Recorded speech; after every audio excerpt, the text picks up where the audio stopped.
This is where we take those really complex topics, look at all the angles, and basically give you a shortcut to getting good at them. Today, we're tackling something absolutely critical if you want to get ahead in today's global workplace.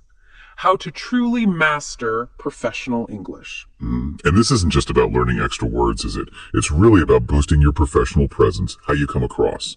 Our aim today is to give you a clear, actionable roadmap.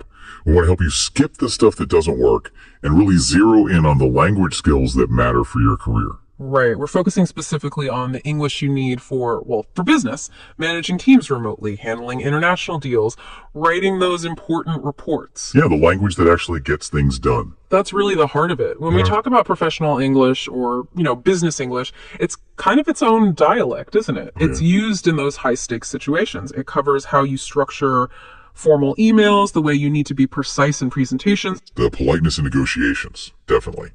And the clarity you need in reports. It's really quite different from how you might chat with friends. Worlds apart sometimes. It really is. The key difference, I think, is that emphasis on clarity, absolute precision, politeness, and something really crucial, cultural sensitivity. You're shifting gears. You go from saying, maybe, can we chat about the budget later, to something more like, I propose we schedule a 30-minute review of the Q3 budget projections at your earliest convenience. That level of formality, that precision, that signals professionalism. It does. And that's why mastering this is such a game changer for so many people. You asked why putting effort into this specific communication style is such a huge lever for your career. Yeah, what's the real impact? Well, think about it. It basically removes a potential ceiling on your growth. If you've got great technical skills or brilliant ideas, but you struggle to articulate them professionally, that language gap becomes the main thing holding you back. Our research and plenty of other studies consistently show that strong professional English skills directly fuel career progress. So we're talking promotions, moving into leadership. Absolutely. Promotions, getting those senior leadership roles, opening doors for international assignments. It transforms you from someone who just contributes quietly into someone who's actively shaping strategy, influencing decisions on a global scale. Okay, that makes sense. So let's break down how you actually start. You can't just vaguely say, I want better English. That won't cut it. So core tip 1, you've got to set clear goals that are directly linked to your career. This is the foundation. Everything else builds on this. You need to figure out what professional English means for your specific job, your industry. If you're, say, in finance, you need to instantly get terms like ROI, return on investment, and handle complex financial jargon. If you're in pharma research, it's all about precision in reports, methodology. Right, so how do you start? First, figure out where you are now. Take a good online assessment, get a baseline. Then set those SMART goals, specific, measurable, achievable, relevant, time-bound. I think the measurable part is often where people stumble. It's easy to say, I want to be fluent, but what does that even mean? Better to aim for something like, in 3 months, I will confidently lead our weekly team meeting using the correct technical terms. That's concrete. You know if you've knit it or not. Exactly. And you've got to identify your specific weaknesses first. Don't waste energy on things you're already good at. Is it understanding idioms and emails? Or is it more about handling dense jargon and presentations? Pinpoint that weakness, and then you can focus your study time effectively, like a laser.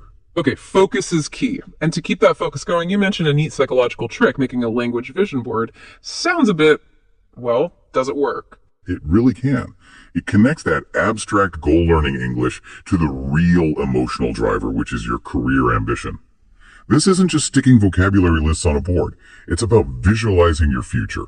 Maybe it's a picture of the office you want, or a slide from a big presentation you dream of giving. Okay. And you pair that image with the specific English skill that'll get you there. Like next to the picture of the corner office, you put a perfectly written sample email you want to be able to write effortlessly.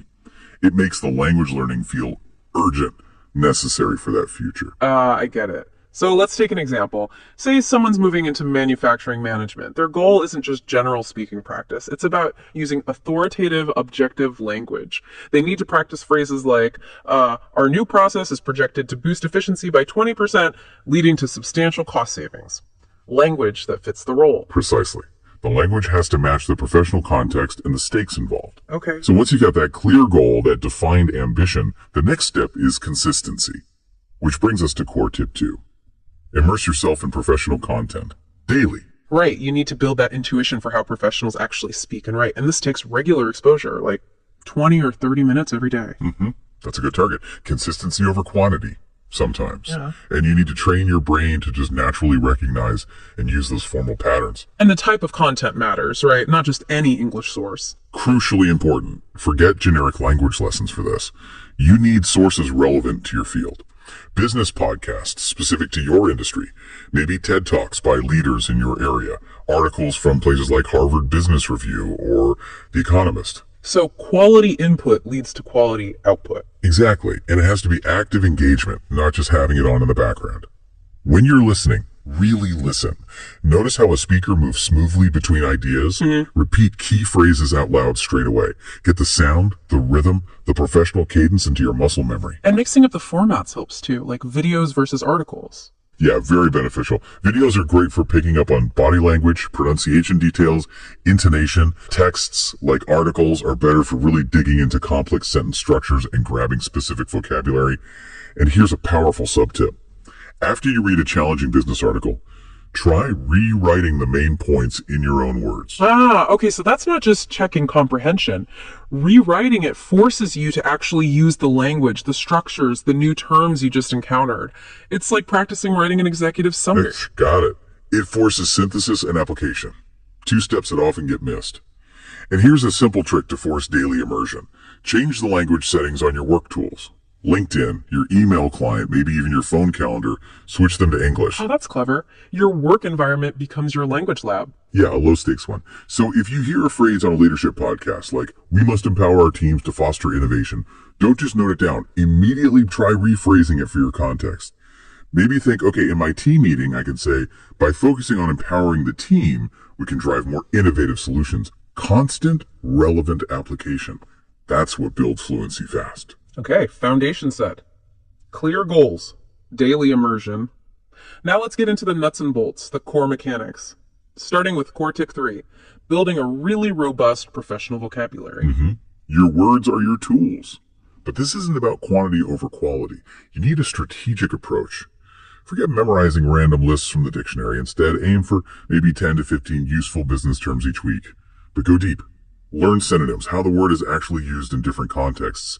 Just knowing the definition isn't enough when you're under pressure. Right, context is everything. And how should you organize these terms? Don't just list them alphabetically. That's not helpful. Group them by situation. Put all your meeting words together, agenda, minutes, action items.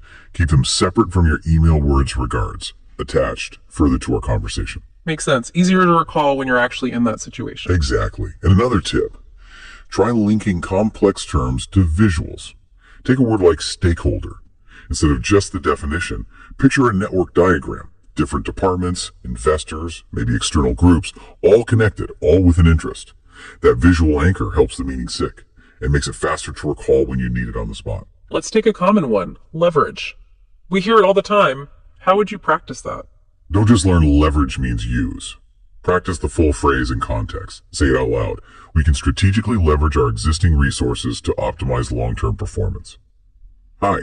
Consciously try to use it in your next team strategy discussion. Make it automatic. Okay, vocabulary strategy sorted. Now, writing skills. Core tip 4. Practice formal writing skills, focusing on clarity and tone. This feels critical, especially with remote work. Your emails are you in many ways. They really are, and they leave a record, so precision matters hugely. Emails, proposals, reports, they represent you. You need daily practice here too. Start simple. Draft short, polite emails. Then build up to longer reports or proposals. And tools like Grammarly can help. They can catch errors, yes. But more importantly, get feedback from people. Trusted colleagues who are strong writers, maybe a tutor. Ask them specifically about your tone and structure, not just grammar. What should the focus be? Use standard templates or structures. Start formally. Dear name, I am writing too. Keep the tone polite, professional, concise, and crucially, make it action-oriented. Business writing isn't usually just description. It's about getting something done. You mentioned a nuance here, active versus passive voice. That can be tricky. It can. Everyday English usually prefers active voice. I finished the report.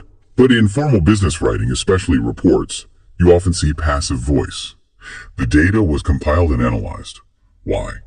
It shifts the focus to the action or the result itself, sounds more objective, less personal, Getting that right is a sign of more advanced professional writing. That's a great point. So it's about choosing the right style for the context. Yes, and a really valuable exercise is the formal rewrite. Take a casual message you might send internally like, hey, free to chat next week about the vendor, and force yourself to upgrade it. Turn it into, I propose we schedule a brief 20-minute discussion regarding the new vendor strategy at your earliest convenience next week. Doing that exercise regularly trains your formality muscle. Okay, let's picture a real-world email. A project update. What's the structure? Subject line needs to be clear and informative. Something like, Project Atlas update.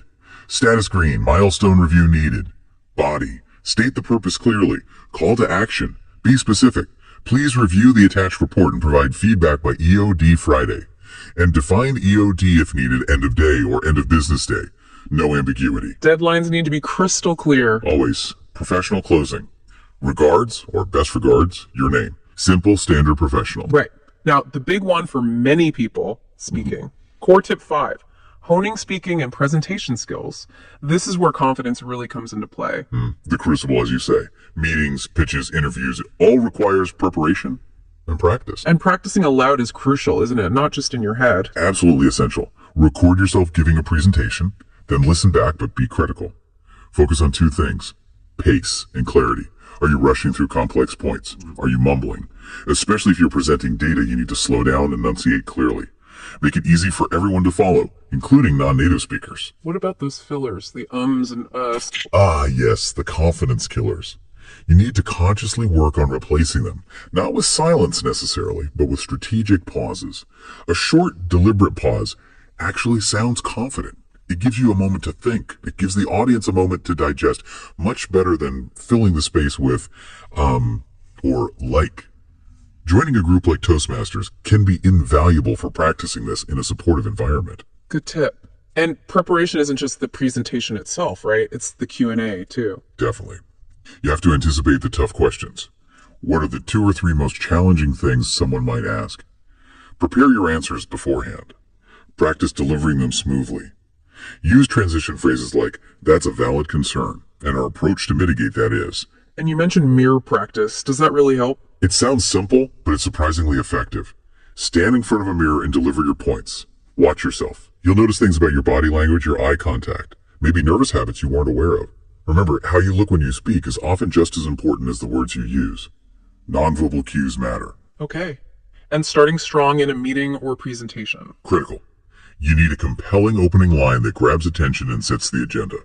Practice something clear and authoritative like, good morning. Today I'll outline our proposed Q3 strategy, focusing on key metrics and immediate actionable steps. Take control from the start. All right, moving into section 3. This is all about dynamic interaction. Studying alone is fine, but real progress comes from using the language. Which leads us to core tip 6. Engage in role-playing for real scenarios. Because the workplace isn't scripted, is it? Things come up unexpectedly. Role-playing helps you practice thinking on your feet. Exactly. You need that adaptability for spontaneous, sometimes high-pressure conversations. Simulate everything you can think of. Salary negotiations, handling a difficult client call, giving constructive feedback, even navigating minor disagreements with colleagues. How should you structure these role-plays? Start with grips, maybe. Just to internalize the right kind of polite, professional phrasing. But quickly move to improvisation. That's where the real learning happens. And switch roles often. Be the boss 1 minute, the employee the next. Be the demanding client, then the person trying to find a solution. Practice speaking up and down the hierarchy. And you mentioned analyzing recordings, like game film for athletes. Yes, record your role-play sessions. Then listen back critically. Don't just listen for grammar mistakes, those are often the easiest to fix. Listen for your intonation. Did you sound confident? Hesitant? Listen for your pace. Did you respond quickly and coherently? This kind of self-analysis really speeds up your improvement. You start noticing patterns in your own speech. Can you give an example, like in a negotiation? Sure. Let's say a client wants an unrealistic deadline.